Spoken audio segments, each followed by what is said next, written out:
Okay, here's one of my latest creations. I got a series of 1, 2, 3, 4, 5, 6 K4 RTI K4 touch panels that I've been working on for weeks, setting up to program for this customer. This is quite an amazing interactive design. It has several different features in here, some of which I can't do because it's late and I'll wake up the neighborhood if I turn all the speakers on in all the house. So I'll just show you some of them. Top left corner we have a grid pattern here. What we have on the left here are the actual names of each of the zones for this particular building. There's two buildings here, and then the other building has a series of names too, but they're all connected. And just touching the name, so like this one says office, actually will turn on that zone. Now what happens is you'll see that it appears a series of little dots. This basically represents that those things are now available. What those are in this grid pattern is you've got DirecTV, Pandora, XM Radio, and iTunes here.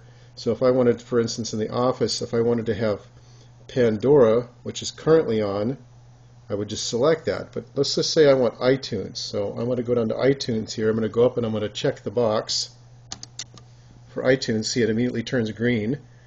Now iTunes will go there. And I've turned the amplifier off so that it doesn't make a bunch of noise and wake a bunch of people up. To the very far right, you see there's 4 selections in this grid. There's a mute button, and then there's also a volume readout. See if I can get it more focused here.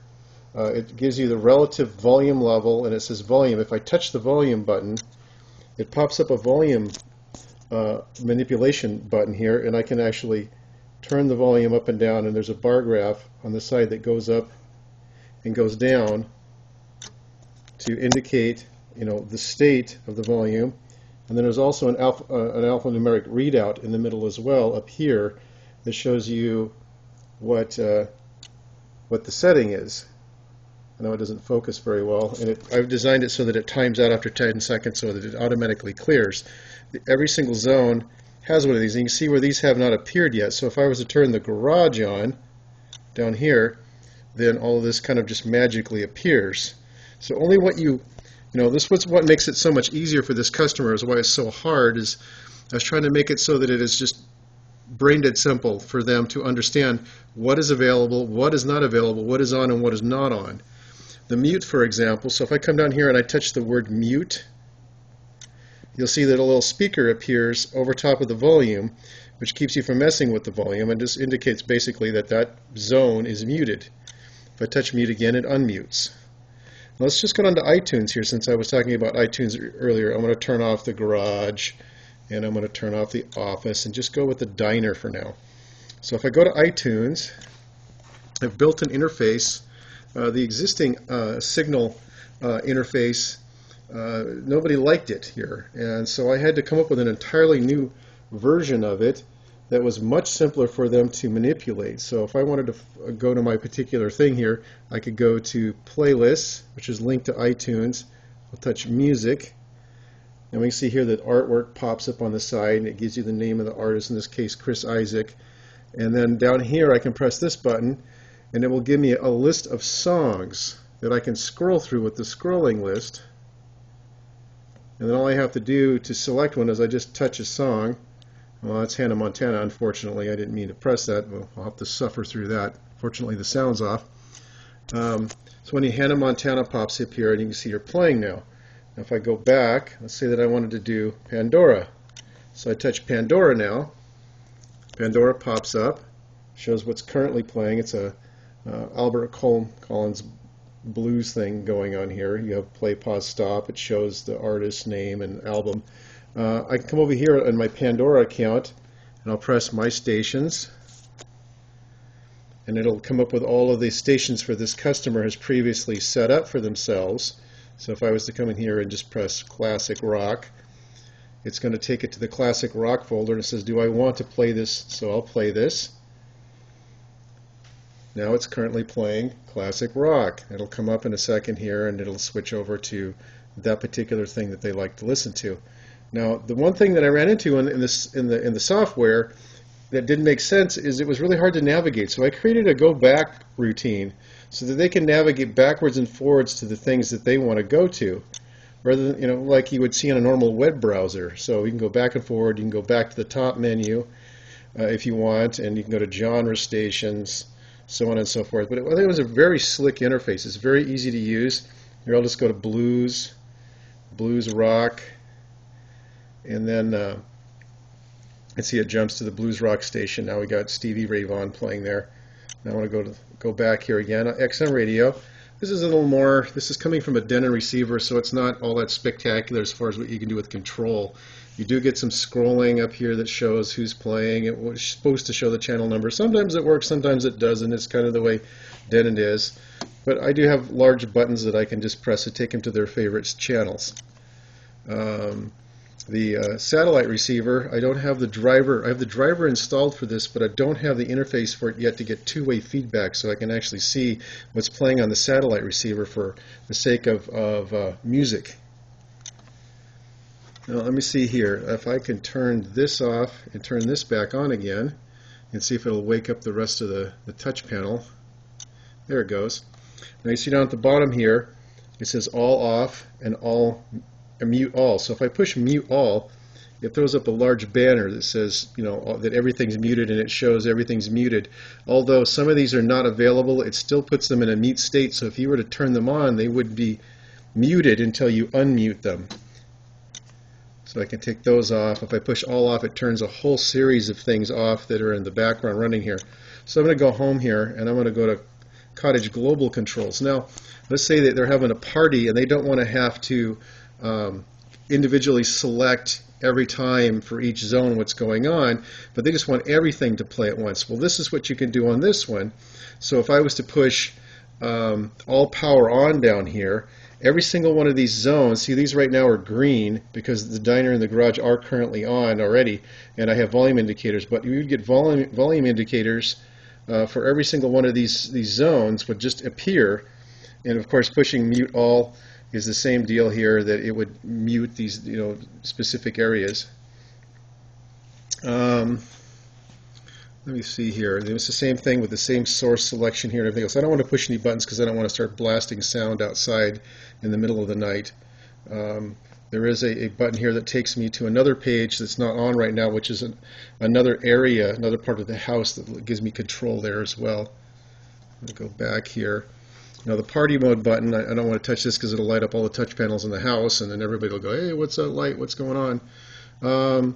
Lighting control in here, pretty cool. You can see we have virtual faders on the screen that allow me to adjust this. Now here's something I haven't seen before, but I set up that made it really easy.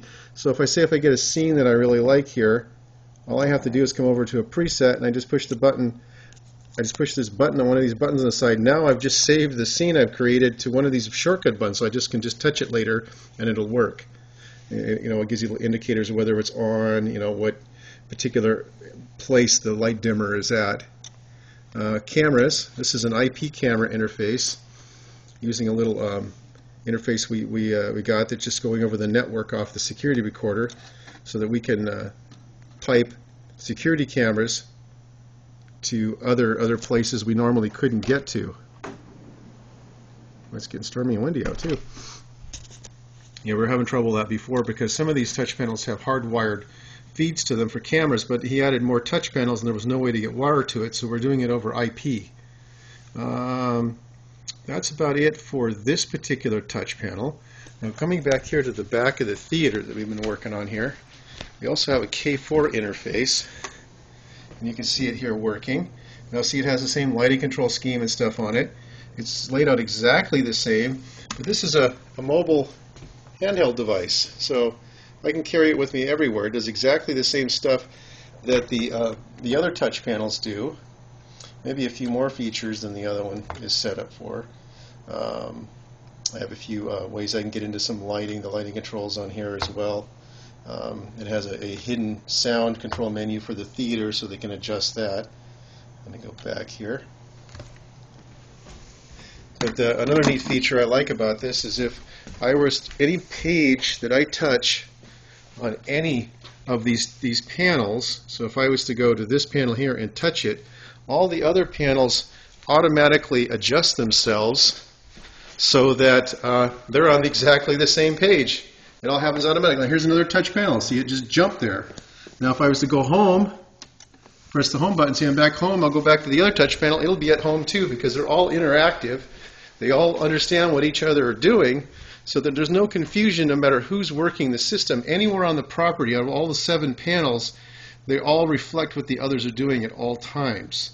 So that means all the interactive states, all of these little lights and indicators are the same everywhere you go on the entire property. And so, I don't know if I'd explain this any better. I mean, it's basically simple. You touch it, it turns on that particular zone. If it's green, it means it's go. If it's got little red dots, it means they're available. You can choose the music sources. If I touch the little green thing again, turns off that zone completely. It's gone, but it doesn't affect any of the others. If I go to the cottage global music control here, if I touch this on, it turns on everything, including the outdoor speakers around this cottage, and then it goes blah, blah, blah. You can select any of the selectors here, and then every single zone will do that. If I go to the party mode, not only will the cottage area, but the entire outside of this house, the inside of the house, every area on the property will jump to that exact same area. You know, will all come on at the same time. Every source you select for music, whatever you select, will go to every single speaker simultaneously on the entire property. You can also do a kill all and turn everything off.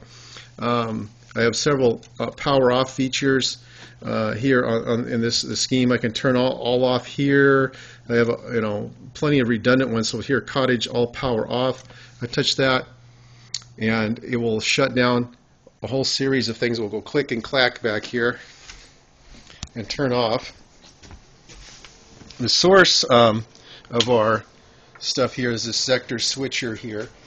We're using squeeze box players. We got 2 of them, one for the house, and which we use for party modes, and then we have another just main unit that we use for most of the music that's in the house. We're using an XP8 in this particular part of the building, and we have an XP6 processor over in the other little mini theater. So this is the main theater in here that we've been working on. Has a motorized daylight screen, Mitsubishi projector. We're using a T3 remote in here currently, but we're adding a 2-way interactive T2C Plus, so it has on-screen 2-way feedback. So this is quite a little operation. It's still under construction, a lot of work going on. We got some old debris and old junk we've been taking out. But it's all coming together pretty well. There are a few other controllers on the property. We have a T3V. Actually, this is an RK3 in wall here, and here we have just some basic selections of volume and bass. He just wanted it really simple, just because most of the matrix controls everything else. Or he uses an iPad, or he can use a virtual panel on his computer to control it as well. But that's about it for now.